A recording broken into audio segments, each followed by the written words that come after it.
Ya, Assalamualaikum warahmatullahi wabarakatuh. Hamdan katsiran thayyiban mubarakan kama yuhibbu rabbuna wa yarda.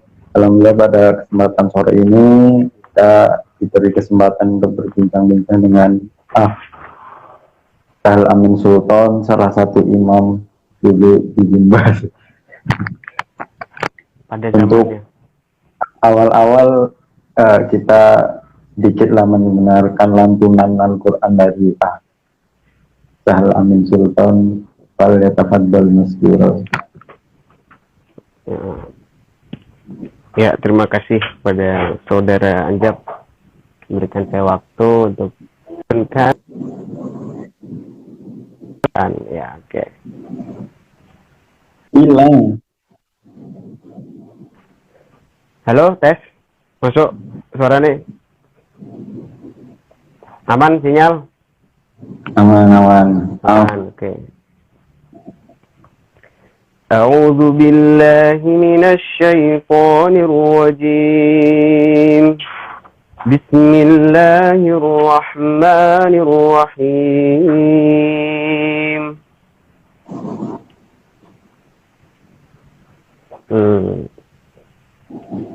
يا أيها الذين آمنوا اتقوا الله وقولوا قولا سديدا يصلح لكم أعمالكم ويغفر لكم ذنوبكم ومن يطع الله ورسوله فقد فاز فوزا عظيما إنا عرضنا الأمانة على السماوات والأرض والجبال فأبين أن يحملنها وأشفقن منها وحملها الإنسان إنه كان ظلوما جهولا ليعذب الله المنافقين والمنافقات والمشركين والمشركات ويتوب الله على المؤمنين والمؤمنات وكان الله غفورا رحيما صدق الله العظيم. Masya Allah, Masya Allah. Barakallahu fiik. Oke. Kita mulailah. Perkenalkan dulu. Ya. Ya, terima kasih kepada saudara Anjab. Kedengeran kan, Jab? Suaranya aman toh? Halo, Jab. Aman suaranya? Iya, aman, aman, aman. Iki aku headsetku ki soalnya KW soalnya, enggak ini. Enggak apik soalnya. Ya, oke, bismillah. Assalamualaikum warahmatullahi wabarakatuh. Jadi di sini pertama-tama ingin memperkenalkan diri. Ya, mungkin terima kasih dulu untuk moderator telah memberikan waktu, kemudian telah memberikan sebuah inovasi dalam hal berbagi ilmu. Jadi saya pribadi sangat berterima kasih pada moderator karena bisa berpikir sejauh ini gitu loh, di tengah pandemi yang seperti ini, berpikir gimana caranya kita bisa membagikan ilmu dengan cara yang modern. Ya, alhamdulillah untuk kali ini saya pribadi sebenarnya bukan orang yang berilmu banget ya, kayak moderator gitu, mungkin di bawahnya ya. Jadi nama saya adalah Muhammad Sahal Amin Sultoni, bisa dipanggil terserah apapun, yang penting masih termasuk dalam Muhammad Sahal Amin Sultoni ya. Saya biasa dipanggil Tony sama kawan-kawan, kemudian biasa dipanggil Sahal sama Ustadz karena ya nama Tony terlalu kebarat-baratan, jadi nggak cocok lah kalau Ustadz manggil Tony. Ya, kemudian saya lahir pada tanggal 7 Agustus 1998. Kemudian saya berasal dari Boyolali, rumah saya di Boyolali. Kemudian apa nih Jab, yang Ya, sekarang kemudian kesibukan. riwayat ya nanti Iya, dulu. ya. Riwayat pendidikan ya, saya SD saya di Jakarta sampai kelas 5, kemudian kelas 6 pindah ke Boyolali.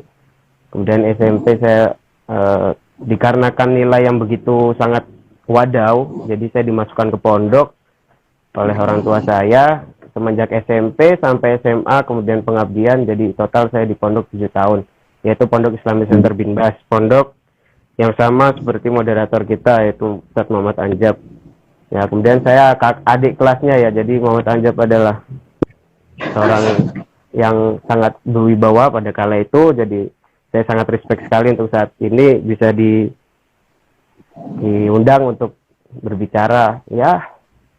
Ya, kemudian apalagi saya berkuliah di ini sekarang di STD Imam Syafi'i. Nah, jadi ya alhamdulillah sudah memasuki semester yang ke berapa nih?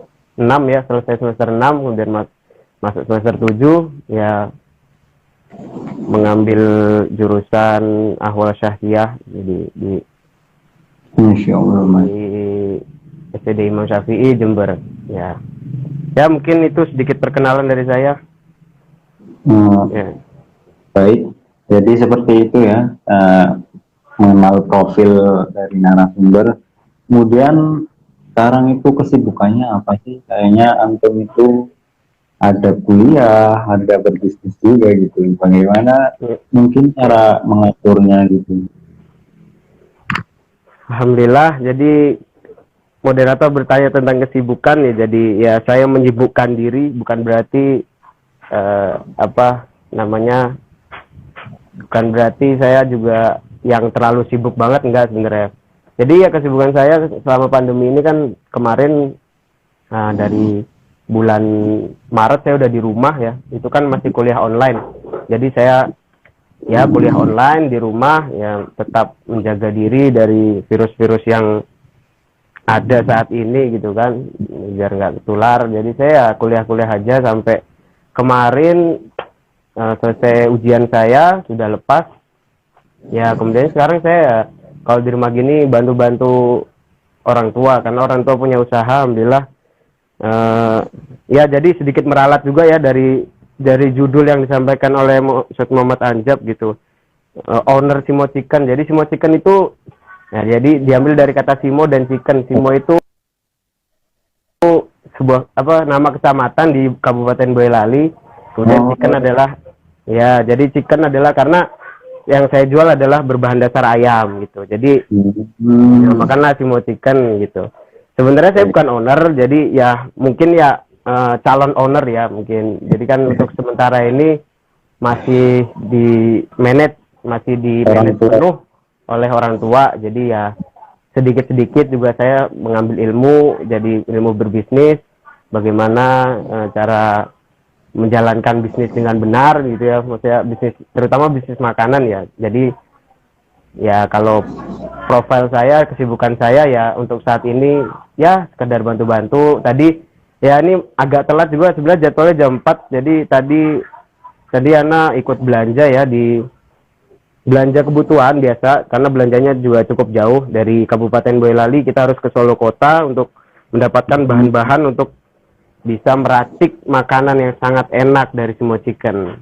Ya, jadi agak telat. Mohon maaf. Ya, mungkin itulah kesibukan saya sampai saat ini. Gitu. Terus ya. Ini kuliah masih jalan? Kuliah jalan, alhamdulillah ya, walaupun agak tersendat-sendat karena masalah ya seperti itu, namanya hidup gitu, kadang pasang surut.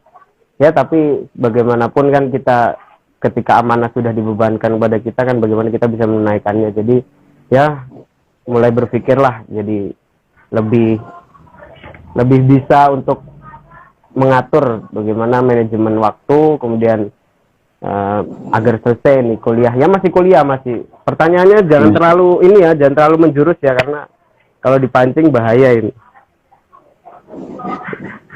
Ya, kemudian kendala-kendala yang mungkin dirasakan itu seperti apa? Kendala ketika kuliah. Ini gini. Sebenarnya saya sudah dapat bocoran ya pertanyaan apa aja yang udah diberikan, apa yang akan diberikan oleh Ustadz Muhammad Anjar. Tapi ya untuk beberapa pertanyaan ini sebenarnya nggak relevan buat saya. Jadi bagaimana apa aja kendala-kendala ketika kuliah kita itu sambil bisnis ya. Jadi gini, kuliah sambil bisnis ya. Sebenarnya enggak, karena bisnis dijalankan oleh orang tua ya saat ini, bisnis yang besar. Tapi untuk yang bisnis-bisnis yang seperti yang waktu itu saya pernah bisnis, misalnya rental motor, alhamdulillah juga pernah. Terus kayak usaha-usaha kayak bikin-bikin apa ya gitu ya, kayak semacam salad buah gitu, ya kan hitungannya udah usaha kan, namanya bisnis sambil kuliah. Ya intinya kendalanya ya pembagian waktu karena kuliah waktu itu, terus namanya bisnis saya bukan, maksudnya kalau saya pribadi kan terfokus pada kuliah aja, dan orang tua pun menghendaki seperti itu. Jadi ketika saya berpikiran untuk bisnis sambil kuliah, bukan, tapi saya berbisnis ketika waktu nggak kuliah, maksudnya waktu kosong atau waktu libur gitu. Jadi untuk mengisi kegiatan ya saya buat cemilan, terus saya jualin gitu ya, namanya mahasiswa ya juga. Sebenarnya saya nggak pantas ya untuk ngomong seperti ini, cuma tuntutan judul yang begitu berat, sebenarnya saya juga belum sukses ya. Jadi saya juga masih belajar tentang manajemen, tentang ya apapun itulah yang berbau bisnis. Kendalanya ya itu tadi susah membagi waktu kadang saya ketika kita maniak dengan sesuatu bisnis ya, apalagi kan bisnis itu menggiurkan ya, ketika kita sudah menghasilkan maka itu bisa jadi fokus kita, dan kita lupa dengan prioritas kita di awal kuliah itu untuk apa gitu. Jadi ya pintar-pintar bagi waktu, intinya solusinya adalah ya pintar-pintar bagi waktu itu kita kuliah sambil bisnis, dan ingat prioritas kita adalah kuliah untuk menyelesaikan amanah orang tua, maka bisnis harus dikesampingkan. Itu ya. Dan ada sedikit nasihat mungkin karena memang waktunya udah tadi memang kayak ini, jadi langsung nasihat aja ya. Ya, nasihat ya. Bentar. Ya, nasihat ya, yang pertama adalah bagi teman-teman yang kiranya kuliah sambil berbisnis, maka yang pertama adalah prinsip utama, jangan tinggalkan kuliah demi bisnis. Maksudnya bagaimana mensiasatinya, yaitu sebisa mungkin memanfaatkan kesempatan yang diberikan. Contoh misalnya ketika kita kuliah kan ada yang namanya jatah absen. Kemudian ada yang kita tuh kuliah cuma seminggu tuh 4 hari. Maka ketika itu kan kesempatan. Nah, carilah bisnis yang mampu untuk kita jalani gitu. Jadi ketika kita misalnya seminggu dalam waktu seminggu itu kita 4 hari kuliah, misalnya 3 harinya libur, ya kita cari yang part time misalnya, yang kiranya bisa mengisi waktu kita gitu. Ya supaya lebih bermanfaat dan bisa meringankan beban orang tua ya dari segi pembiayaan masalah kuliah. Jadi nasihatnya ya sebenarnya yang paling utama itu adalah yaitu tadi, jangan sampai lupakan prioritas kita itu yaitu kuliah. Jadi jangan berbisnis di waktu kuliah, yaitu yang pertama ya. Kemudian yaitu tadi pintar-pintar bagi waktu ketika ada jatah absen nih. Misalnya kan ada jatah absen ya. Jatah absen itu boleh diambil. Ketika kita ngambil, kita nggak berdosa atau kita tuh nggak kena hukuman gitu ya dari kampus. Maka kita ambil, yaitu untuk kesempatan membangun bisnis kita. Ya insya Allah ya, minta doanya aja kepada para pendengar sekalian ya. Jadi insya Allah dalam waktu dekat ya ingin mendirikan sebuah usaha gitu, untuk membuka cabang yang dimanage oleh saya sendiri ya. Itu impian saya sampai saat ini ya, ingin mendirikan bisnis. Ya itu tadi, insya Allah saya juga lagi ingin menerapkan apa-apa yang saya sampaikan tadi. Jadi yaitu tadi jangan memprioritaskan bisnis ya lebih apa, karena itu bukan amanah kita yang pertama. Jadi amanah kita pertama kita kuliah itu ya kita menyelesaikan kuliah itu, bukan bisnis itu. Orang tua insya Allah ketika memasukkan kuliah ya sudah kalkulasi lah, kira-kira saya mampu nggak untuk membiayai. Maka ketika kita udah fix masuk kuliah, otomatis orang tua sudah siap nanggung sampai kita lulus. Jadi bisnis itu hanya mengisi waktu kita ya agar kita juga bisa meringankan beban orang tua ya. Dengan bisnis itulah apapun lah bisa dibisnisi, apapun, menjual apa, makanan, baju, jadi reseller, jadi dropshipper, itu apapun bisa dilakui ketika kita bisnis ya apa, kuliah sambil bisnis ya. Bisnis yang kecil seperti itu sebenarnya, bukan bisnis yang terlalu berat ya, karena yang makan waktu yang lama, yang intens gitu, setiap hari kita harus menggeluti itu ya, itu nggak bisa. Kita berbisnis sambil kuliah dengan bisnis seperti itu ya. Mungkin itu aja nasihatnya ya, intinya bagi-bagi waktu dan jangan lupakan prioritas. Nah, prioritas kita adalah kuliah. Kita harus pintar memanage waktu dan sadar ya bahwa memang prioritas kita ya belajar. Ya. Benar. Memang itu kewajiban yang diberikan dari orang tua untuk kita. Jadi ya, kita harus maksimal lah dalam itu. Benar. Ini ada sesi tanya jawab nih kira-kira. Hah? Harusnya tadi ente sampaikan dulu di lewat WA di pertanyaannya apa aja nih. Takutnya pertanyaannya nih ini kan enggak, ente kan terkenal nih. Ya mau bertanya. Ini online tadi, atau hah? Tadi lupa ngeser ke WA jadi. Biasa. Oke, ini kaget ya tanpa briefing ya. Model bacot aja sebenarnya. Ya, monggo. Itu. Assalamualaikum, waalaikumsalam. Ustaz Febrian. Jap, aman, pian Jap. Katanya habis lahiran. Ini sesi pertanyaan dengan netizen. Jadi itu tuh bisnis paspor gimana Ustadz, boleh enggak gitu. Siapa tuh? Oh, Husen, Masya Allah. Ya, antum aja kalau ingin mendirikan bisnis vapor silahkan, karena saya tidak tahu menahu tentang vapor gitu ya. Kan harus butuh ilmu. Bisnis itu berilmu, intinya harus kita memahami dulu produk kita itu, produk apa yang kita jual, bagaimana keuntungannya, bagaimana keuntungan besar atau kecil.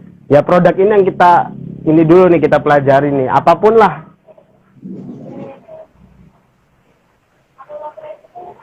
Afwan tadi lupa ada share ulang di WA di IG, jadi mungkin teman-teman nggak pada nyaksi ini, tapi ya nggak apa-apa lah. Kemarin ya nggak apa-apa, ya malah lebih bagus lah, nggak ada pertanyaan, berarti udah paham. Ya intinya kan tadi kan prinsip bisnis dalam bisnis kan kuliah ya. Hanya kita share juga di ini gitu. Siap. Ya mungkin seperti itu saja ya, karena nggak ada pertanyaan yang ya, pertanyaan yang nggak masuk akal dari Husen tadi ya.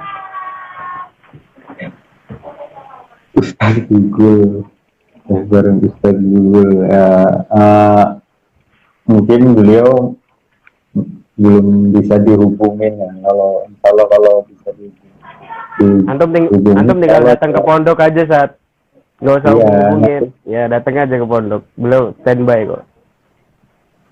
Itu berarti live langsung ya, bagusnya ya, maksudnya bareng. Iya, langsung ngobrol, langsung satu frame 2 orang malah bagus. Iya toh.